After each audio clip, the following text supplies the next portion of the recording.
Labor Coalition Group na nagkaisa magsasampa ng kaso kapag hindi nagbago ang panukalang budget para sa taong 2025. Narito ang news scoop ni Gia Rafael.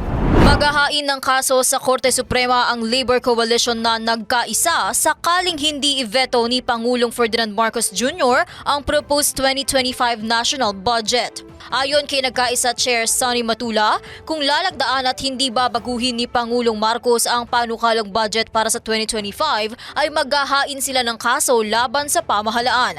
Dagdag pa ni Matula, hindi nila hahayaang mapabayaan ng gobyerno ang obligasyon nito sa mga mamamayang Pilipino.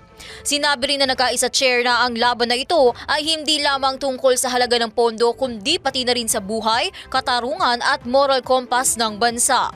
Binigyang diin ni Matula na ang zero budget subsidy sa PhilHealth ay paglapastangan sa social justice at konstitusyon kaya kailangang iveto ni PBBM ang panukalang budget para sa susunod na taon. Kaugnay nito, inapila rin ng Labor Coalition ng agarang pagreporma sa PhilHealth at iginiit na pangunahing trabaho ng pamahalaan na unahin ang kalusugan ng publiko. At yan ang News Scoop. Ako si Gia Rafael, nagbabalita ng tama, naglilingkod ng tama.